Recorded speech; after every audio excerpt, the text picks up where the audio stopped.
terkait dengan sampel yang sudah dikirimkan. Tadi juga sempat ditanyakan kepada teman-teman awak media, kepada Kepala BNPB, dan kami juga masih akan membahasnya dengan Kabidokes Polda Jawa Timur, Kombes Muhammad Husnan Marzuki, yang juga masih bergabung bersama kami melalui sambungan Zoom. Terima kasih Pak Husnan telah menunggu. Pak Husnan, yang ingin saya kembali tanyakan tadi juga sudah dijelaskan oleh Kepala BNPB terkait dengan tadi ada 57 data yang sudah diserahkan untuk diuji sampel. Sampel primer dan juga sekunder yang juga sudah dikirimkan begitu. Berapa lama hasilnya? Tadi tim DVI juga menyampaikan Kepala BNPB juga menyampaikan bahwa jika tes hanya dengan menggunakan sampel DNA butuh waktu 2-3 minggu. Tapi semuanya akan dimaksimalkan lebih cepat untuk mengetahui hasilnya. Bagaimana nantinya hasil 57 sampel ini yang telah diserahkan dapat diketahui hasilnya?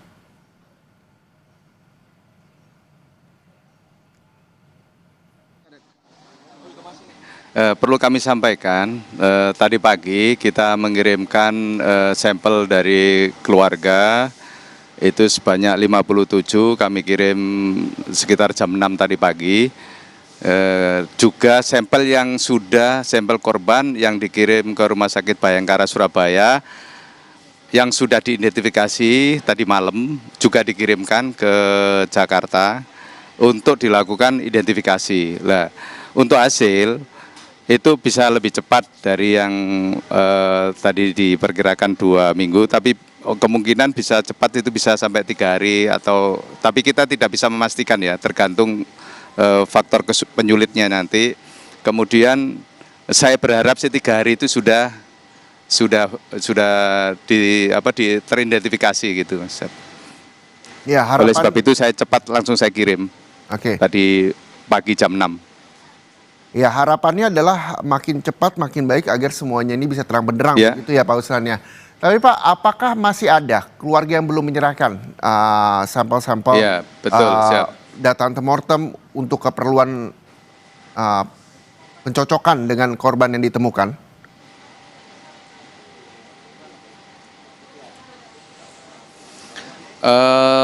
Yang saya butuhkan semakin banyak semakin baik.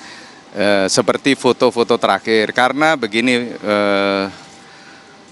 dari data postmortem yang kami periksa tadi malam, sebanyak sampai pagi tadi kan 9, yang sudah terperiksa sampai tengah malam itu ada 8. Nah, itu yang masih utuh itu baju, kemudian baju yang dipakai, kemudian sarung, itu utuh semua. Kemudian kami juga menemukan juga ada beberapa properti, sehingga saya minta tolong pada keluarga untuk yang merasa keluarganya ada yang menjadi korban untuk segera mengirimkan foto-foto terakhir atau apa-apa dokumen yang ada. Sudah ngirim semua, cuman untuk foto-foto masih belum banyak yang mengirimkan untuk foto terakhir. Oke, Pak Husnan, mudah-mudahan ini dengar keluarga dan segera bisa mengumpulkan bukti, contoh-contoh sampel tambahan untuk keperluan identifikasi.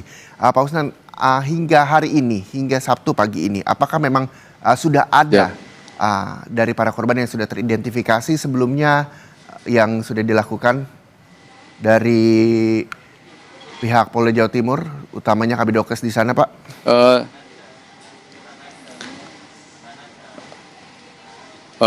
Perlu kami sampaikan, mulai dari awal kita membentuk tim DVI pada saat kejadian, itu sudah teridentifikasi ada 5.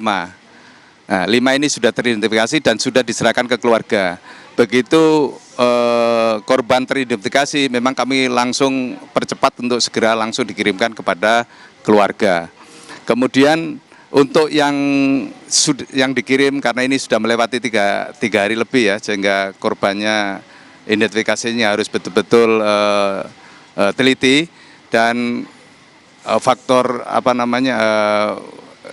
faktor penyulitnya ada, sehingga kami tidak boleh gegabah membuat diagnosa yang identifikasi, sehingga agar hasilnya lebih valid dan terpercaya, sehingga selain kami lakukan dengan pencocokan antemortem dan postmortem, kami juga mengirimkan sampel DNA ke Jakarta. Terima kasih. Ke Pusdokes. Oke, butuh ketelitian dan butuh waktu untuk bisa mengidentifikasi dengan valid. Mudah-mudahan ini juga bisa diterima oleh keluarga atau wali santri karena butuh kerjasama antara wali santri dan juga tim DVI, terutama dalam proses identifikasi. Untuk itu juga tim keluarga diharapkan segera bisa mengumpulkan sebanyak-banyaknya sampel untuk membantu tim DVI untuk mengidentifikasi korban. Apa yang memang bisa dilakukan dari tim DVI sendiri ke depannya ketika ada 57 sampel yang telah dikirimkan ke Jakarta juga untuk sampel DNA-nya sendiri, Pak Usnan. Hingga pagi ini apa lagi yang ditunggu karena memang proses pencarian juga masih dilakukan di lokasi? Siap. Yang kami lakukan selain menambah itu tadi yang kami sampaikan, data-data sebelum meninggal korban dari keluarga, kemudian kami juga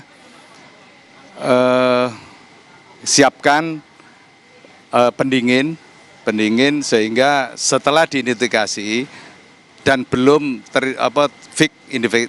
identifikasinya secara pasti, sementara kami simpan dulu, kemudian selanjutnya setelah teridentifikasi langsung keluarga kami hubungi. Siap.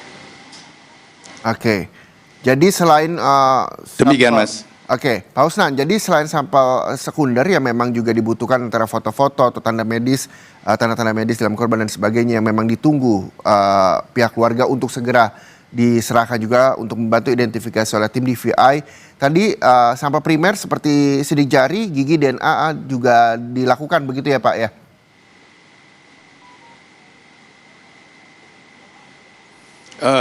Betul Bapak, ini kami tim identifikasi terdiri dari banyak tim dari ahli forensik kita didukung oleh Ikatan Forensik Indonesia, didukung oleh Ikatan Dokter Forensik Indonesia, juga Inavis. Inavis Polri selalu ada di sini dan mengidentifikasi. Di samping itu juga kita lakukan selain identifikasi yang primer tadi, primer ini kan yang paling pokok adalah dari gigi ya, yang pertama. Yang kedua dari sidik jari, sehingga kami setiap pemeriksaan selalu ada tim Inavis dari Polri. Demikian Mas. Oke. Yang paling utama ini gigi. Apakah tadi juga Kepala BNPB menyampaikan bahwa ketika memang sidik jari, terus juga bahwa ini kebanyakan adalah usianya anak-anak begitu. Apakah ini juga menjadi kesulitan dalam mengidentifikasi korban, Pak Usnan?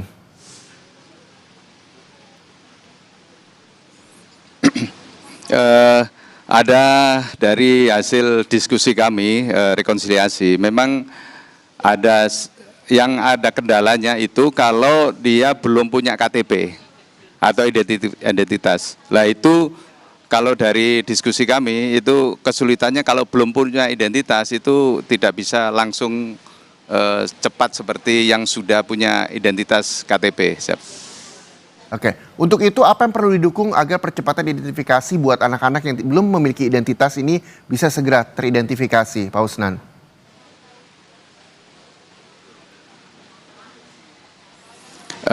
Saya harap untuk keluarga yang itu tadi selain siapa tahu dia pernah periksa ke medis yang baik itu berhubungan gigi atau apa, terakhir bisa berkomunikasi dengan kami. Kemudian yang kedua yang seandainya belum menyerahkan, kalau kadang-kadang kan menyerahkan, kalau kemarin sudah dikumpulkan semua sih untuk supaya membawa identitas yang ada sidik jarinya, yang seperti ijazah, kemungkinan kan asli kalau ijazah, jadi tidak, kalau ijazah atau paspor atau apa yang ada sidik jarinya yang tidak mungkin tertukar. Itu terima kasih Mas. Oke, jadi diharapkan bahwa pihak keluarga ini memiliki rekam medis baik itu kesehatan maupun seperti ijazah dan juga paspor untuk mendukung identifikasi yang dilakukan petugas, mengetahui buat anak-anak yang di bawah umur yang belum memiliki KTP atau identitas diri dalam proses identifikasi. Bisa kemana Pak dikirimkannya ketika memang ini harus dikumpulkan oleh pihak keluarga?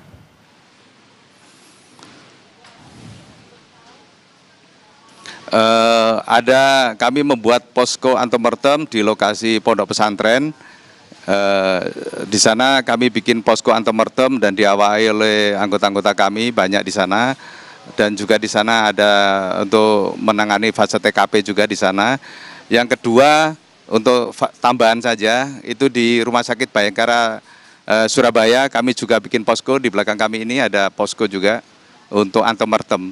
Jadi langsung dikirim ke sini bisa, ke tempat di pondok pesantren yang menjadi korban runtuh. Di sana ada posko kami.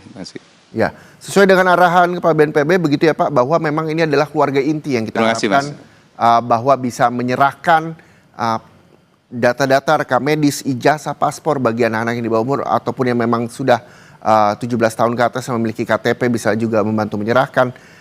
Diharapkan adalah keluarga inti bisa ikut andil, bukan keluarga besar begitu ya Pak, karena demi memudahkan dan demi memudahkan jalannya proses identifikasi, betul ya Pak Usnan ya?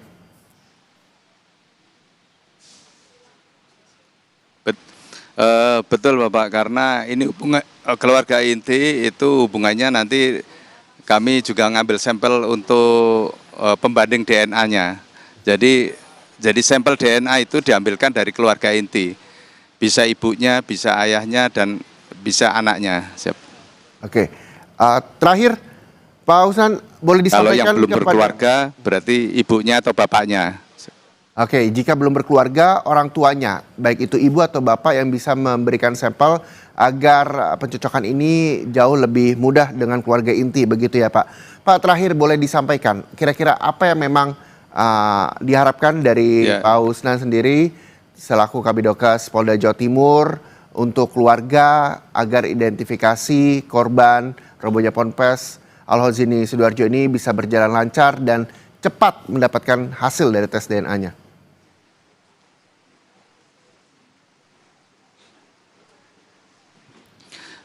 Terima kasih, perlu kami sampaikan. Yang pertama kami turut berduka cita bagi keluarga yang ada yang menjadi korban. Yang kedua, saya minta memohon kepada keluarga yang menjadi korban untuk memberikan pertama data-data yang sudah saya sampaikan tadi. Yang kedua, kami memohon untuk kesabarannya. Kami akan berusaha sekeras mungkin, secepat mungkin yang bisa kami lakukan untuk mengidentifikasi dengan teridentifikasi yang baik sehingga tidak terjadi masalah. Dan oleh sebab itu langkah yang kami lakukan tadi pagi kami mengirim jam 6 itu langsung, begitu ada langsung kami kirim ke Jakarta. Harapan kami tidak lama langsung teridentifikasi. Kemudian oleh sebab itu kami membutuhkan kesabaran dari keluarga karena ini proses yang harus saya lewati dan harus kami lalui. Itu yang bisa kami sampaikan Mas. Baik, terima kasih. Terima kasih banyak Kabidokes Polda Jawa Timur Kombes Muhammad Husnan Marzuki atas waktunya. Mudah-mudahan dimudahkan buat teman-teman tim DVI yang bertugas hingga hasilnya bisa memuaskan keluarga dari korban Pondok Pesantren Al-Hozini Sidoarjo Jawa Timur. Terima kasih sekali lagi Kabidokes Polda Jawa Timur.